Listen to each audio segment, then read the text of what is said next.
guarantee, right? So what exactly that is? What is warranty? What is guarantee? Means guarantee means, yeah, please.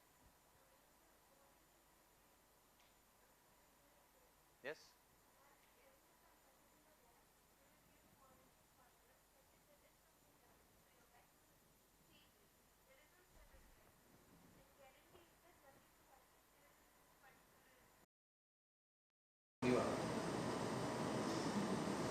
No, what she said is like in a 5 year something, if something happens, they'll replace it.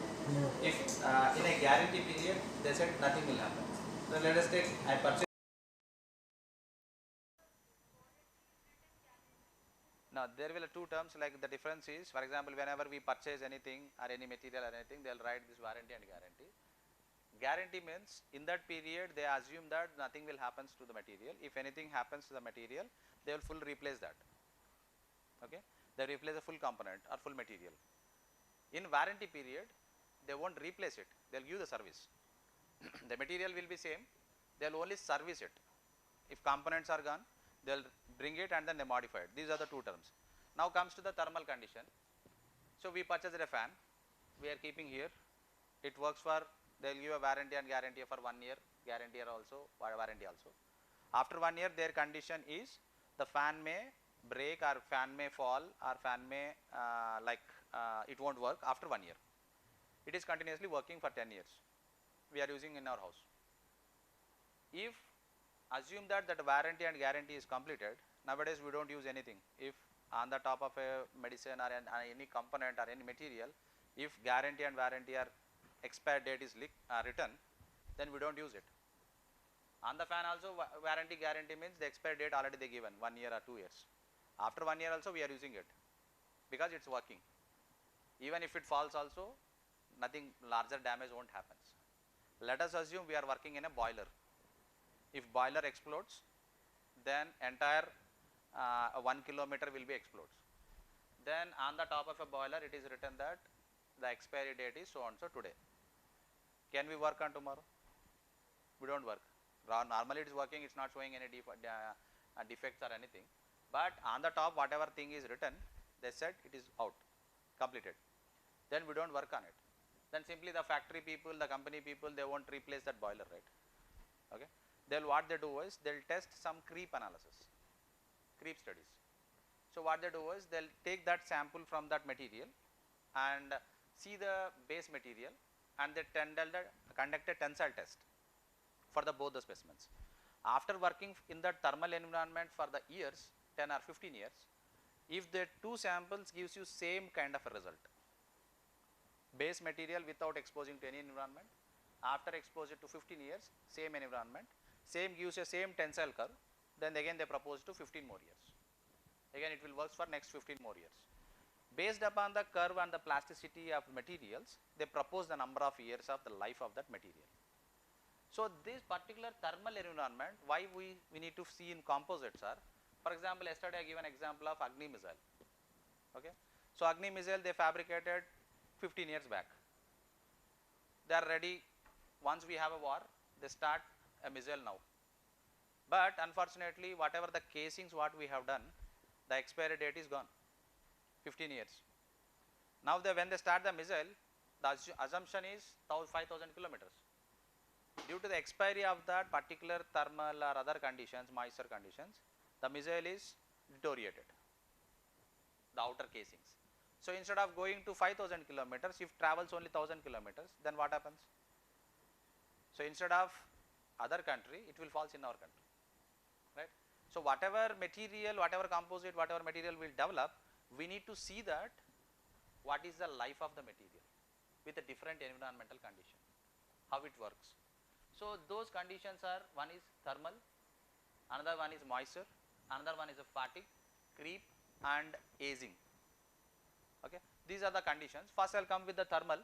Already I give an example of boiler and all those things, that will be thermal. Like when you are working for a thermal conditions with the different temperatures, continuously varying the temperatures. For example, one time we have 200 degrees centigrade, the next day 400, next day 500, means continuously we varying the temperature of the materials. In that condition, how the material will work, how the composites will behave. So all those things we experiment and then we will conclude that this material sustains to certain temperatures even when we fluctuate the temperatures. That about the thermal one. The other one is a moisture. You prepared a sample, you kept inside the water. If that material continuously absorbs water, then what happens? Observing a water means it absorbs and it won't sit silent, it swells. Even if you keep your fingers in a water for an hour, what happens to your fingers? If you keep it, it will become numbness, and then it will some kind of a structure will form on your fingers, right? Your skin will come closer and then some kind of a structure or some skin will be swelling kind of things will happen. For your skin, if it is a hour, if that is happening, if you assume the composite or natural materials which continuously absorb water, then same kind of behavior will happen to the material. So automatically swelling will happens. For example, if numb happens, if that kind of a structure happens, if I ask you to hold anything, you don't hold anything because its skin is already very soft due to that water. If you hold a harder material, due to higher friction, that skin will come out because already skin become very soft, the skin directly come out because the hardness of the skin already reduces. Similarly, when a material absorbs water, then it swells, the properties of the materials will deteriorate. So in that condition, when moisture is observed, whether it may be normal from the water, normal from the atmosphere, or some other conditions, environments, due to moisture absorption, how the material behaves. The another parameter is a moisture. Next one is a fatigue. Fatigue means that's a dangerous load, fatigue load. So people, like for example, sometimes without knowing the things, they will fall down in a normal human person. Or materials also without giving any kind of a signal, it fails. But from a longer time, the material having a fatigue load inside the material, continuously due to cyclic loads or some other terms, continuously load is observing by the material and internally it deteriorates, which is not visible outside. Sometimes we will heard like in a news, a bridge entire falls without any failure, without any crack or anything, means that is a fatigue failure. These failures happens below the elastic point, okay, below the yield point, this failures happens. Means on the top of a material there won't be any elongation, there won't be anything, but inside the material fatigue will happen and failure will happen. So that is about the fatigue. And a creep, I said, as a time dependent factor. The total life of the material will depends upon the creep, how the material working under different conditions. Based upon that, how this particular material behaves when continuously changing the temperature, and that creep is other one. Aging is a service life. The materials, how service is given by the materials, that composites, and in that particular life, how the material will behave. For metals, for composites, for material to material, it varies. Simply I have given one example. This one we prepared one with a natural material, natural composites. It's not a nano composites, but it's a normal composites. These composites are developed by natural materials. You know, natural materials always absorbs water. Wherever you keep it the natural materials, it have a free OH groups which presents on outside side, which always absorbs water. Wherever it is in the moisture or else any water molecules come nearer, it absorbs water. Once it absorbs water, then it starts swelling. So what we have done is, once the sample is done, then we need to see that that particular composite along with the polymer, any kind of absorption of water will take place, or this outer polymer stops the water molecules. We tested it with a mineral water. Saline means salt condition. If you create a salt, then automatically corrosion will be higher. So any kind of that kind of a nature will affect this. Or another one is like, why only water? Why not some kind of kerosene or diesel or some other materials? How it exports? Like for example, why particularly kerosene, why petrol? Means this material, if it won't absorb, we can use it thus as a tanks, kerosene tanks or petrol tanks. For that, if it is possible, that will also be tested. And why not in sub-zero conditions? If it won't absorb any moisture, it will be a better insulator. Then automatically we can use it in a cold regions for this material. So three conditions we tested for these samples for the different environments. So we used a formula like initial weight of the sample, keep the sample inside the water or other conditions for 1 day, bring out the sample, again test the weight of it. So, initial weight and final weight gives you the weight increasing, and particularly thickness also we can measure what thickness, how much thickness is increasing. We do that for 20 days or 25 days daily. Remove the sample, test the value, again keep it inside for a 20 days or 25 days, 1 month, 2 months. Then we can understand how the swelling is happening, how the moisture is absorbing, whether continuously it is absorbing or certain portion it is absorbed or decreased. So, all those values gives you a clear analysis of the materials, how it is behaving. So, based upon that we can estimate the total life of the material. If you prepare a missile or any kind of a component, sometime whenever we require, then only we use.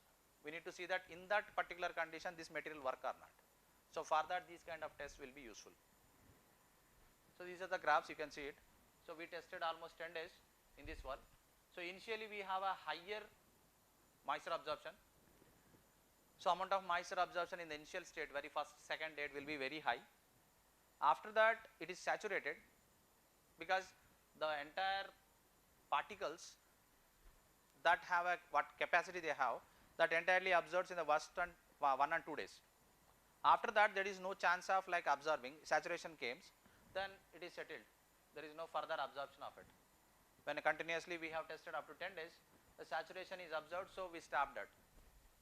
If it is still increasing, we need to do for 20 days, 30 days, but it stops at exactly at the 4th day itself.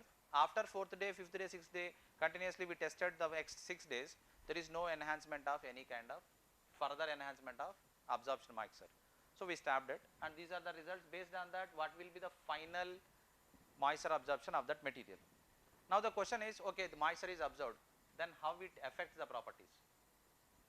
It affects the interface. For example, I am holding this one properly. Now, what I will do is I keep my water in a oil, then my fingers will absorb that oil, skin, then if I start holding it, then automatically it will fall down, because friction will be reduced, my skin already absorbs that oil, and that oil reduces the friction between these two, friction property is reduced, thus interface is reduced, interface is less. Or else I keep my fingers inside the water for a 1 hour or 2 hours, swelling is done on the fingers, when I start holding it, I can't hold it properly, because there is no proper friction between that, because it become a very soft. So, interfacial properties will decrease with this swelling. When interfacial properties decrease, the entire mechanical properties will decrease. So, how that particular moisture absorption will affect the properties, that will test. So, these are some results what I have done in my PhD. I said like epoxy, glass fiber and jute fiber, we used 3 different materials. So, 3 different materials, one is a conventional and jute. These different results we projected, and then we shown comparison between a pure polymer, a composite with a glass fiber, composite with a jute fiber. The next part is influence of fibers. Yesterday I said like about, to give an example of a sugar and water. The same condition, if particularly we use different fibers, different strengths will come. So, this is a glass fiber, they used 60% of the glass fiber. So, in a matrix they said like they used 60%, they got 150 megapascal. But carbon fibers they used less, they got almost more than 250, nearer to 250 with 30% itself. So, here the material is more, properties are less, material is less, properties are more, but the material properties will affect it. The material what we are using, the carbon fibers. The carbon fibers gives you a high strength when compared to jute fibers. So, the high strength materials giving the high strength in the composites. Another part, this line is the density. The density of the glass fiber is around 2.5. So, the density is very high for the composite. If when we go for a carbon fibers is density is 1.6.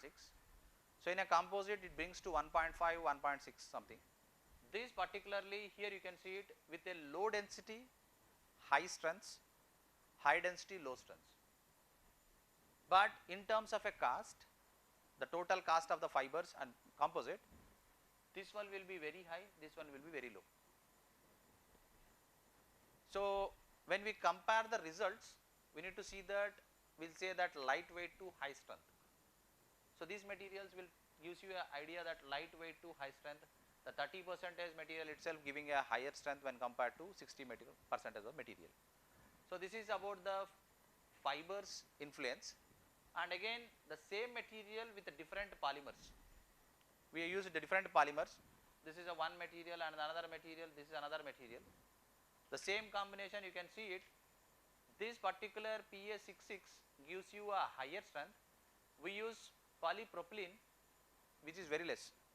Again the matrix also matters. What kind of a matrix we are using, based on the matrix also the properties will reduce.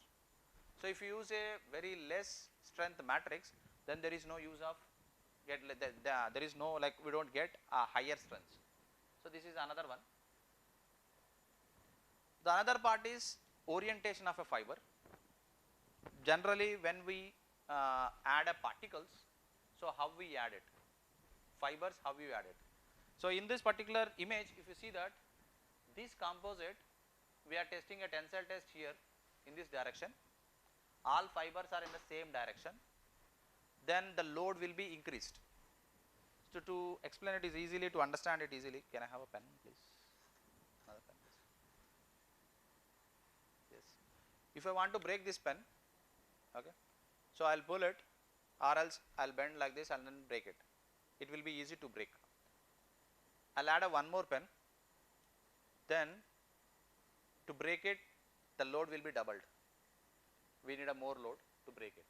3 pens, more load, means if we have a multiple 5-6 pens, more load will be there. Even still, if I adjust this, some kind of adjustments, instead of this, if I adjust this, then load will be somewhat uniformly distributed in everything, we can break it. If it is this condition, we will require more load, because the top one won't bend because of the support of the lower one, right. So if it is in this condition, both will bend at a same time, then automatically with a lesser load itself we can fracture, means when we are adjusting it we can break it. The same pens, if we add full polymer, Fevicol, all are acting as a single one, then which having a higher strength we can't easily bend it, because the load will be uniformly distributed with all the pens, with all the fibers, and in this direction I can bend it easily, okay. So the same condition in this one, all fibers are in the same direction. When all fibers are in the same direction, load is applied in the same direction, we got the highest strength. What we have done is, we slightly inclined the fibers, load will be in the same condition, load in the same condition in this direction only, just changed the orientation of the fibers to 22.5, angle is shifted just. That angle shifted of the fibers, the total fiber volume remains same. We are not changing the fiber volume, only angle is shifted. That angle shifting gives you this strength, 2000. Fiber content is same, only thing is the direction will be changed. Due to the change of direction of 22 angle, the strength is reduced more than half. If you see that in a 90 degrees, instead of keeping in this direction, we are keeping all the fibers in this direction, applying the load in the opposite direction. Then your strength is negligible, almost you can see it, it is in hundreds, even the polymer also giving a higher strength. So we have a polymers and fibers, but the fibers in an opposite wrong direction, then we are getting a lower results. Exactly what the characterization, what we do is, when we add a particles, when we do all the characterizations, always we will say that I am not getting the results up to the mark. We need to see that where there is some defects or disadvantages, like in the experimentation we have done something wrong. So here in this we will get a higher strength, the same amount of materials in the opposite direction we are getting a lower strength. So only thing is that testing defects, means the direction of the load is in the wrong direction. So due to that the entire strength is reduced. We always see that the entire volume fractions, the total content of fiber fillers remain same. Why the results are coming differently? One is giving a higher strength, another giving a very low strength. So these are the reasons, like the orientation of the fibers, the direction of the fibers will affect the materials. The next one is about influence of fiber loading. Sometimes we use 10% fillers, 20%, 30%. There is an increase and then decrease of it. Means at certain one portion saturation will occurs.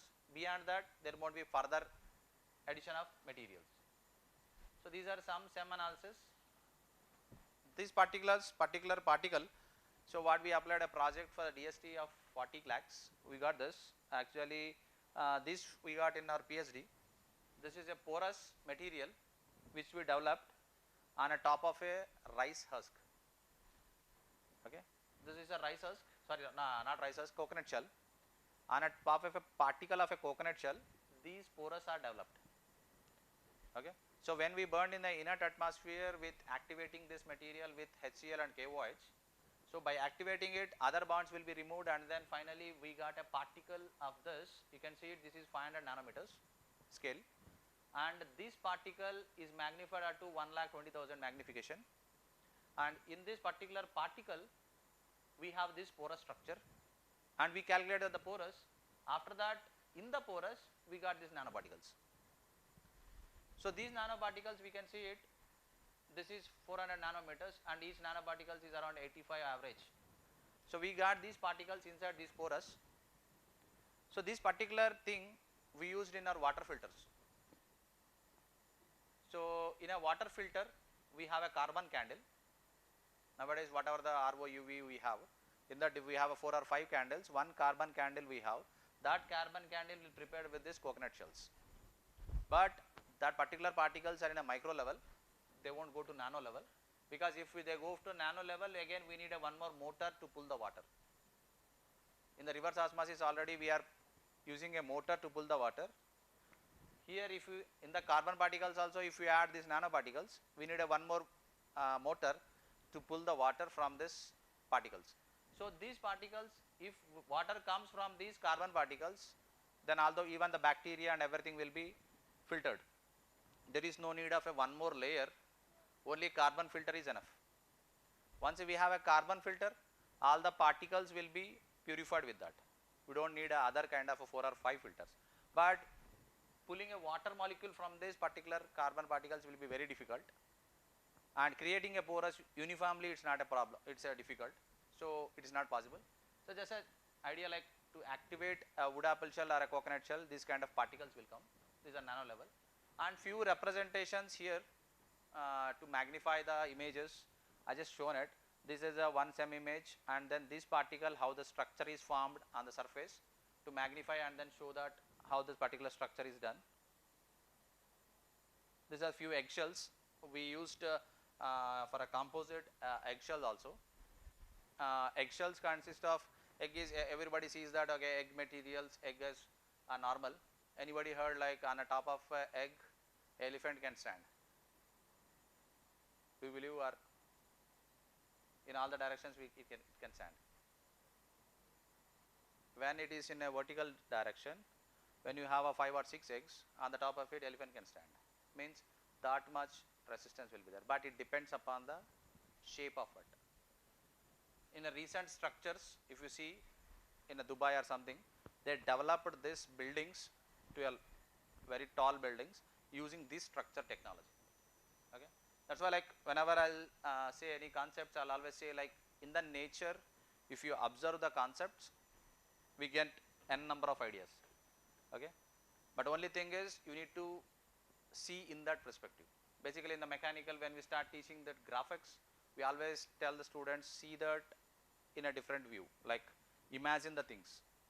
Okay, so when you start imagining it and then when you start drawing it, then you will get a thoughts. So that egg structure, now they are building the, they are developing the construction. Okay, so that eggshell in another part, after taking that inside material, will throw it out, which having calcium carbonate, it having a 95% of calcium carbonate, that again goes to the atmosphere and then create a pollution. So if you use that instead of a commercial calcium carbonate, we can filter it and calcination will be done and then we can use it. So we have done that, and we see the materials and then how this materials will be purified and then cleaned and then used that extraction from that we used it, and that eggshells we can use it for different applications. So with this I will stop here, we will go to lab, okay, and we will fabricate some composites. So probably 2 composites we are planning, one will be a layered kind of a composites, another will be a normal kind of a composite. Why particularly we adopted a layer technique? If you normally mix all the materials where we have a density variations, so due to that density variations all particles will come and settle in the lower portion. So once particles are settled in the lower portion, we assume that particles has to be uniformly distributed, which is not happening. So what we adopted is we go for a layer by layer, like a 3D printing kind of thing, one layer, another layer, another layer, we will fabricate like that, so that the particles at least distributed in the layers, so that the load distribution will be done. So we adopted that, we developed already few samples like that and then we tested it, okay.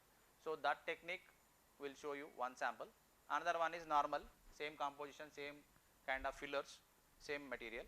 So tomorrow after once it is cured, we can see it like how that particular compost, this one is formed and that one is formed.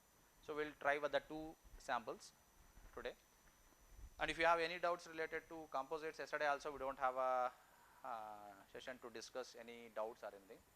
So already I said like my specialization is about composites, nanocomposites, nanomaterial fabrications.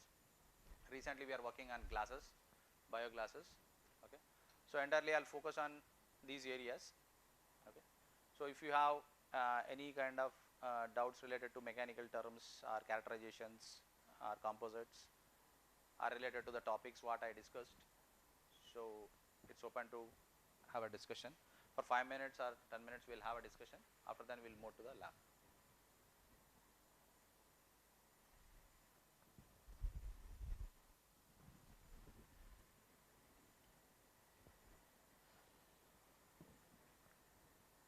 Probably this entire concepts slightly exactly not connected to that terms, but generally whenever we do any kind of a characterizations, these entire terms will miss it generally.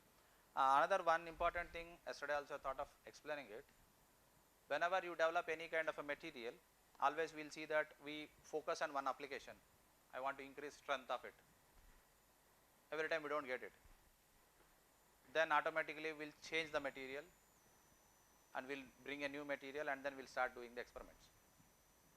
So that material once it is failed in one direction, means one property, probably it have a better properties in another direction, means in one way, like for example tensile strength is reduced, probably tribological properties may be more. For example silicon carbide I added into your particles, that reduces the strength of the composite, tensile strength may reduce, but tribologically the hardness of the material will increase, the tribological properties will increase, the friction and then the resistance to friction, all those parameters will increase. So we need to compare 2 or 3 properties, 2 or 3 characterizations to justify a material, whether it may be a nanomaterial or any kind of a material. So always we do not get the desired properties. If the desired properties are not getting, we need to see the other properties where we can show further applications related to that. Okay. So whenever you start any kind of a material, do not say like, okay, I prepared our material and not getting that results.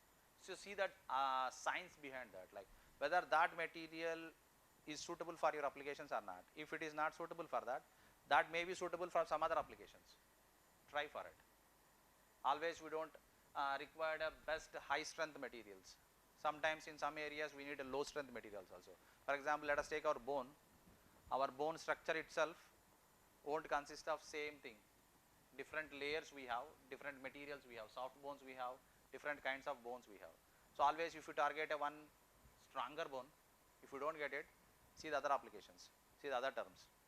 So in any material, if you do not get exactly this desired properties in one direction, in any other fields or other conditions you get that, but you need to identify that and prove that that is suitable for it without compromising more about the base results. Okay. So those are the terms. If if you have any doubts, we will discuss, others directly we will move to the lab. We'll move to the lab, and then there we'll start fabricating the composite. There I'll explain these concepts, how to calculate these particular terms, because knowing the terms is important. So total volume of a composite, and then how these composites will be fabricated, all those terms. After that we'll fabricate 2 samples and we'll go to lunch. Okay.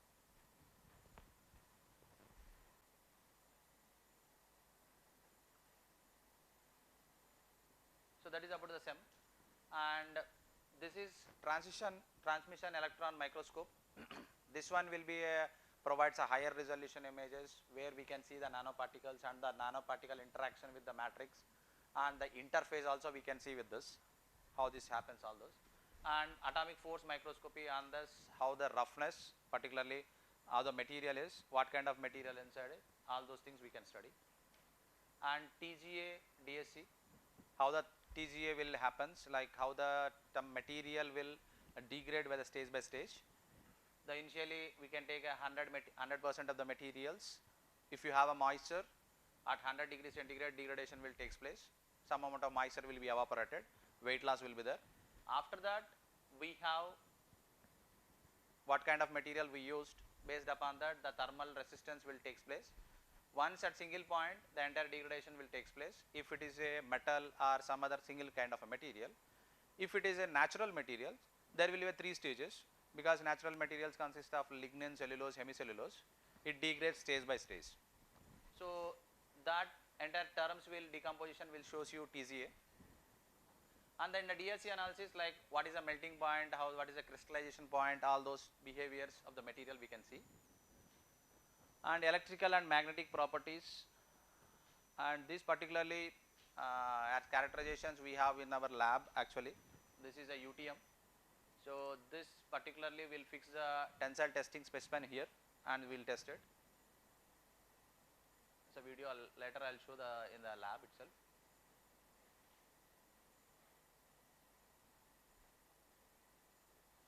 So to fix the samples,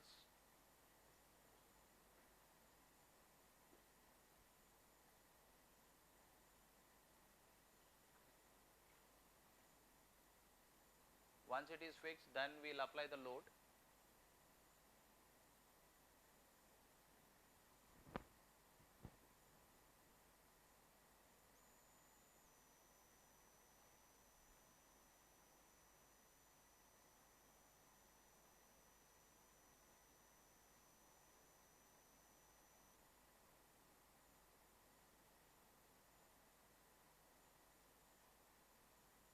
So once we apply the load, then the final fracture will happen, and in the machine we will get a graph, the load continuously increasing, and then at single point it's a brittle material. So there won't be a further points, like we'll have a elastic point, yield point, ultimate point, all those things. Directly we'll have a final maximum point, and then fracture will happen. So the load is, you can see the load and the displacement. A curve will be comes, and then directly it will gives you the final results. Okay. This one is a fluxural. So later we'll show, like when we go to the lab, we'll show that setup and everything. So the another parameters which affects the characterizations are environmental effects. Any kind of a material, whether it may be a nanomaterial or micromaterials or a composites or nanocomposites. So when the environmental changes, then automatically based upon the environment, the behavior will change. Behavior of the materials will change. So first thing is thermal. For example, we are working at a room temperature. Here the temperatures, we have a AC and we are comfortably sitting. If we don't have a AC, then temperature is 40 degrees. We can't sit for half an hour or 1 hour, because the room temperature will increase. We have a continuous AC, so that's why it's maintaining the AC, we are sitting comfortably. So if for example, if we take our body as a material, then if we can sit comfortably in this temperature, if we don't have a AC, if temperature rises to 40, we don't sit. Okay, our body will get heat and then we don't sit. Means the temperature thermal variation of a material. Means when it is a 40 degrees we don't sit. If you assume a material working at particularly 1000 degrees or 500 degrees centigrade, in that condition how the material will behave. So here I will give one example. Let us say like I think when you go for a shop, why particularly this thermal behavior means, if you purchase a fan, they said the two terms, one is a warranty and guarantee. So what is warranty and what is guarantee? What is warranty and what is guarantee? Iceman చెప్పు, నేను క్లాస్లో ఉన్నా, ఏదో చిన్న mistake ఉందని చూడు, రేంజెస్లో ఒకసారి చూడవా?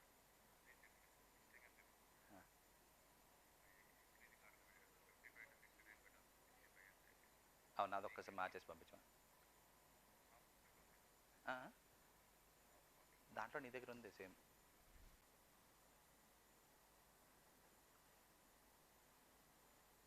So that is about the SEM, and this is transmission electron microscope.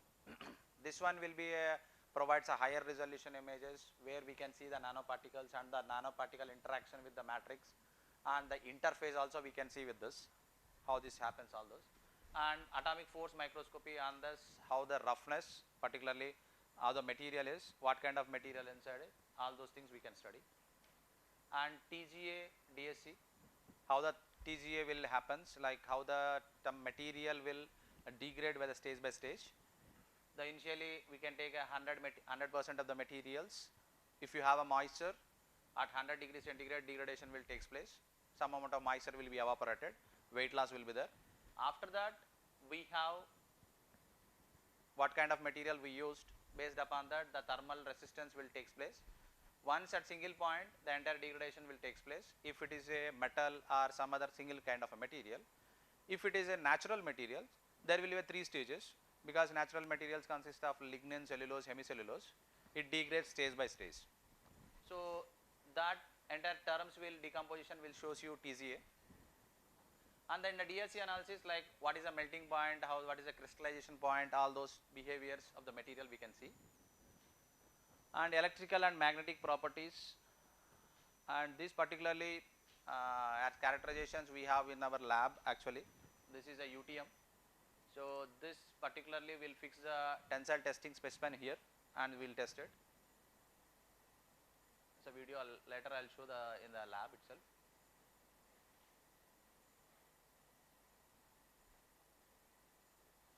So to fix the samples,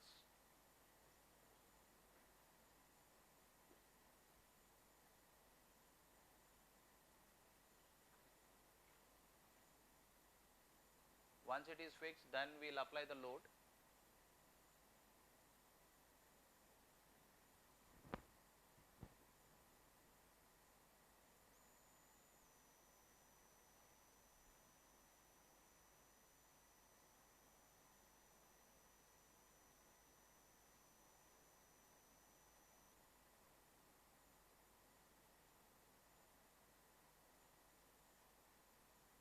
So once we apply the load, then the final fracture will happen, and in the machine we will get a graph, the load continuously increasing, and then at single point it's a brittle material.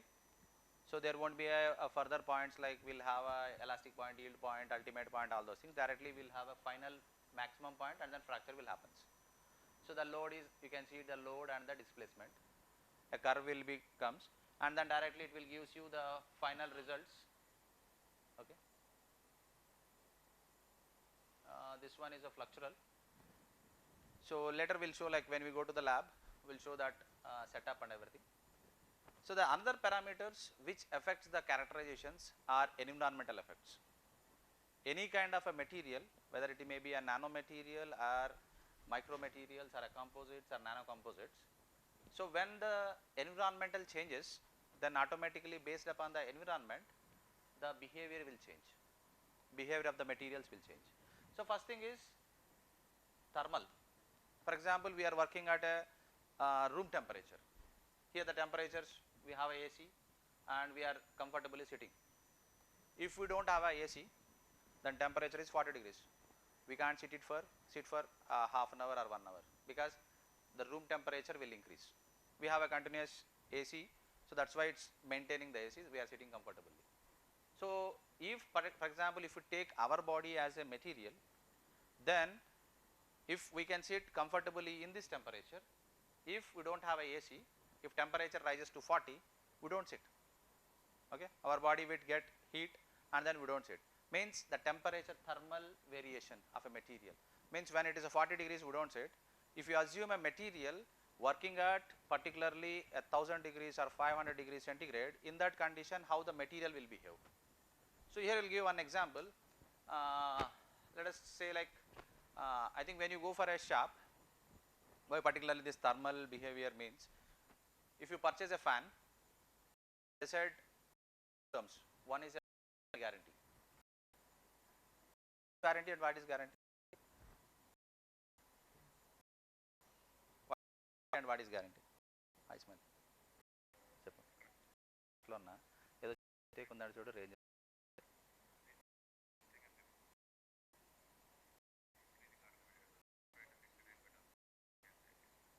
ఒకసారి మార్చేసి పంపించాం నీ దగ్గర ఉంది same